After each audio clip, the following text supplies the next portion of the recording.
Hello everyone! Magandang araw sa lahat. So today's video is ipapakita ko sa inyo ang aking pagluto ng simple cake na pinangalan ng carrots cake dahil ito ay made of carrots. So ngayon guys, ipapakita ko sa inyo yung mga ingredients at kung paano ko ito ginawa. Simpleng carrots pero masarap. Simpleng carrots cake pero masarap. Charan! Panoorin na. So, ayan na nga guys, yung ingredients natin, 4 na itlog.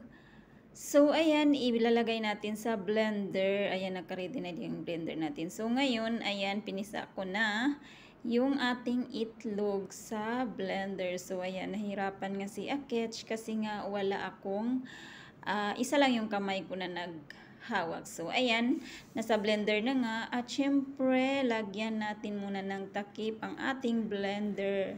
Kasi para hindi siya matapon. So, ayan nga, kasalukuyang biniblender na natin yung itlog, guys. So, ayan, nag-prepare. So, ayan na nga yung carrots natin. Hiniwa siyang pabilog, guys. So, ayan, pagkatapos, ilagay na natin yung sugar, 1 and 1/2 sugar. Marami, diba? Pero yummy yarn, guys. So, ayan, kasalukuyang blender nga natin. Wala tayong mixer. As long as may blender, okay na siya, guys, no? Kahit wala tayong blender. So, ayan, inihalo ko na nga yung ating carrots na inihiwa sa pabilog. So, ngayon, i-blend natin ulit. So, ayan, guys, gumagalaw-galaw-galaw-galaw na siya. So, ayan, tagatin na ng blender ang ating carrots. So, ngayon, ako ay naglagay na rin ng isang basong cooking oil. Pagkatapos, ihalo sa kasalukuyang blender na umaandar. So, ngayon, ayan, meron din tayong powder milk. So, ayan, naglagay tayo ng 2 kutsara ng powder milk. So, ayan guys, sinalo-halo ko na rin ng kutsara. Sinabayan ko na. So, syempre, mag-prepare din tayo ng lagayan na Pyrex. So, ayan. So, ngayon, maglalagay na naman tayo ng harina na 1 and 1/2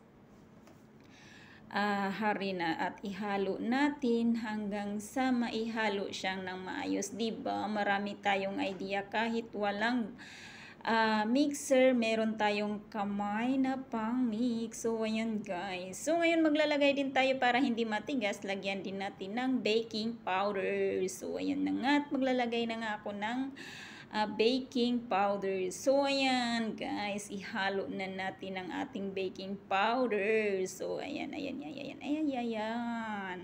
Naihalo na nga. So, ngayon, ang susunod is, ayan, Pyrex na lagayan ng mantika. Lagyan natin ng mantika para hindi siya didikit. And of course, lagyan na rin natin siya ng harina at ihalo-halo yung harina sa bawat space ng ating Pyrex.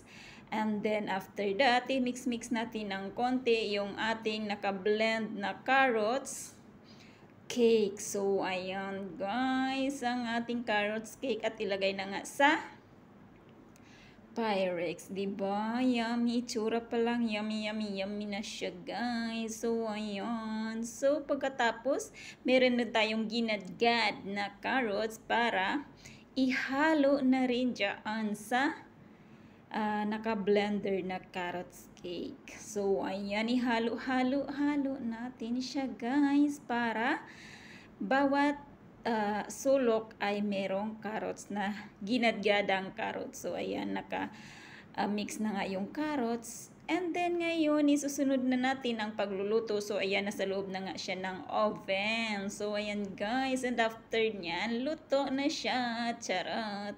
Muntik na siyang masunog kasi tinawag pa ako ni Amo. Iniwan ko saglit, pagbalik ay yarn ang nangyari. Naging black brown siya.